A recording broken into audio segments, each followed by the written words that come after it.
আসসালামু আলাইকুম। আমি অনামিকা স্বপ্ন কুটিরে নতুন আরেকটি ব্লগ ভিডিও নিয়ে চলে আসলাম।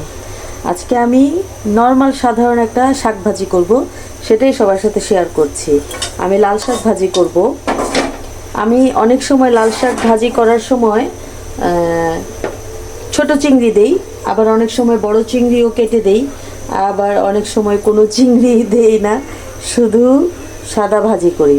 তো আজকে আমি সেটাই করব। আমি কড়াইতে তেল দিয়ে দিলাম।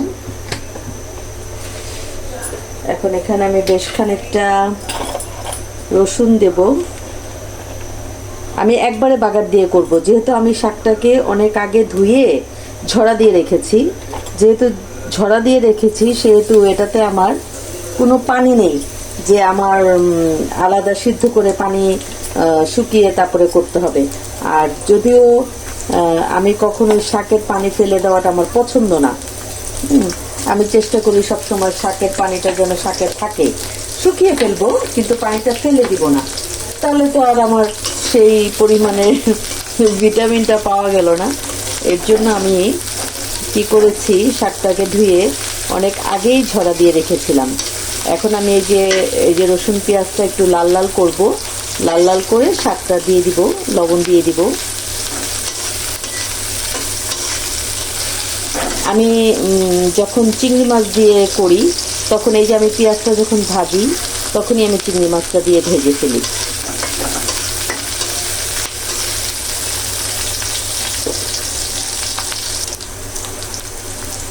পেঁয়াজটাকে আমি একটু বাদামি কালার করে নিয়েছি। রসুন পেঁয়াজ একটু ভাজা হয়ে গেছে। আমি এখন এটাতে শাক দিয়ে দিব। কে কে আমার মতো এভাবে শাক ভাজি করে খান কমেন্টে জানাবেন। কার কার খুব পছন্দ লাল শাক। আমাদের বাসার সবারই মোটামুটি শাক আইটেম সবারই পছন্দ। বিশেষ করে আমার মেয়ের লাল শাক ভাজি খুবই পছন্দ।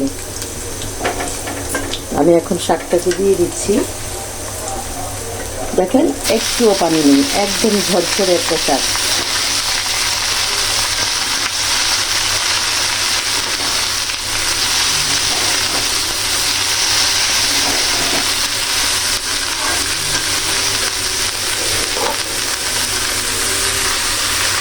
সবগুলো শাক দিয়ে দিচ্ছি। শাক থেকে এখন যে পানিটা উঠবে, সেটা দিয়েই কিন্তু শাক রান্না হয়ে যাবে। আমি পানি ঝরিয়ে ফেলেছি তার মানে না যে এটাতে পানি উঠবে না, পানি কিন্তু উঠবে।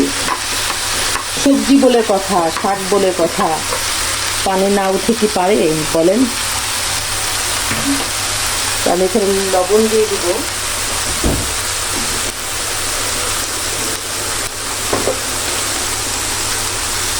যেহেতু শাক কম, সেহেতু লবণটাও কম দিচ্ছি, কারণ শাকটা আরো অল্প হয়ে যাবে, তখন লবণের পরিমাণ বেশি হয়ে যাবে। এখন আমি ভালো করে একটু নাড়া দিয়ে দিই।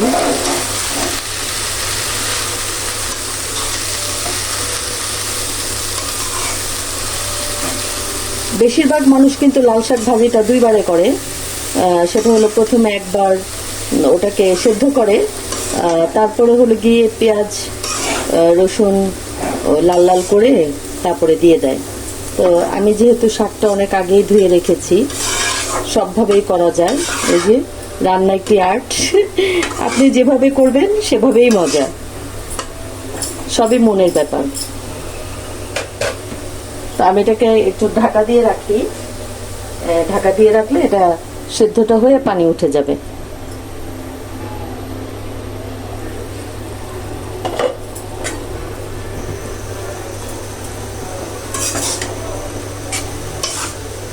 অলমোস্ট কিন্তু সিদ্ধ হয়েই গেছে।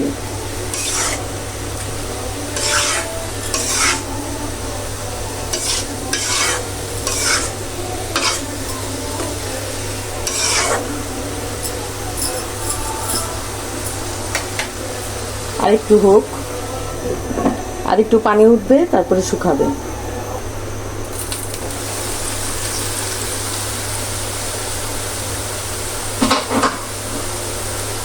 শাক কিন্তু অলমোস্ট হয়ে গেছে।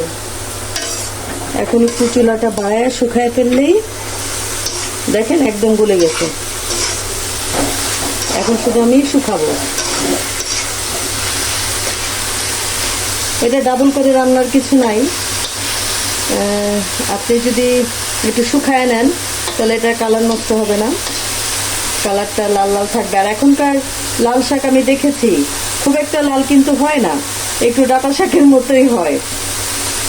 তো যারা আমার চ্যানেলটিকে সাবস্ক্রাইব করেননি অবশ্যই লাইক কমেন্ট শেয়ার সাবস্ক্রাইব করে দিবেন। আর যারা সাবস্ক্রাইব করেছেন তারা তো আমার ভালোবাসার মানুষ, আমার সাথেই আছেন। আর অবশ্যই কমেন্টের সাথে লাইক বাটনটা প্রেস করবেন। আমি তো বলি লাইক আমাদের চার্জ প্রতিটা ইউটিউবারের। আপনি যখন এত কষ্ট করে একটা কমেন্ট লিখতে পারেন তাহলে একটা লাইক দিলে সমস্যা কি? আমি তো যার ভিডিও দেখি আগে লাইক দেই, তারপরে ভিডিও দেখি, তারপরে কমেন্ট করি। কারণ আমি যদি লাইকটা না দেই তাহলে আমারও তো মনে থাকবে না আমি তার ভিডিওটা দেখেছি কিনা, তাই না? লাইকটা দিলে তো আমাদের কোনো ক্ষতি হয়ে যাচ্ছে না। আজকে আমার যে ভিডিওটা গিয়েছে কমেন্ট করেছে 20 জন, লাইক দিয়েছে মাত্র 4 জন। তাহলে বলেন সেই যে 20 জন কমেন্ট করে বললেন যে আপু লাইক যান, তাহলে কি কথাটা ঠিক হলো? নিজের কাছে নিজেকে মিথ্যুক মনে হয় না বলেন? তো অনেকেই করে কি ওই কমেন্ট করে কিন্তু লাইক দেয় না, বাট বলে লাইক দিয়েছি। এটা আমার পছন্দ না, আমি কারো বেলায় এটা করি না, আর কারো বেলা আমার এটা করতে ভালো লাগে না। তবে আমার বেলায় করে, যাক, যার যার জবাব শেষে দিবে, তাতে কোনো সমস্যা নেই। এই আর কি, আমার মতো করে লাল শাক ভাজি করে খেয়ে দেখবেন কেমন হয়, কমেন্টে জানাবেন। আপনারাও কিভাবে করেন সেই রেসিপিও আমি ট্রাই করে দেখব। আর নতুন নতুন জিনিস রান্না করে খেতে আমার কাছে ভালোই লাগে, আমার খুব পছন্দ। আর সবার জন্য অনেক অনেক অনেক অনেক দোয়ার ভালোবাসা রইল। সবাই সবার জায়গায় যার যার পরিবার নিয়ে সুস্থ থাকেন, নিরাপদে থাকেন। সবাই আমার জন্য দোয়া করবেন, আমি যেন আমার পরিবার নিয়ে সুস্থ থাকি, নিরাপদে থাকি।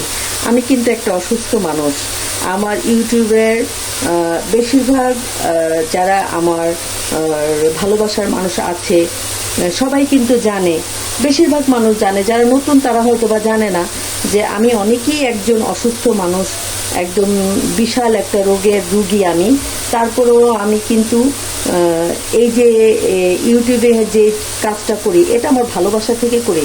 আমার মনে হয় আমি যখন থাকবো না তখন আমার ভালোবাসার মানুষরা আমাকে দেখে মনে করবে এই জিনিসটা। এটা আসলে আপনাকে কি দিবে বা আমাকে কি দিবে তা আমি জানি না, কিছু দিবে কি দিবে না, পাবো কি পাবো না সেটা তো অনেক পরের কথা।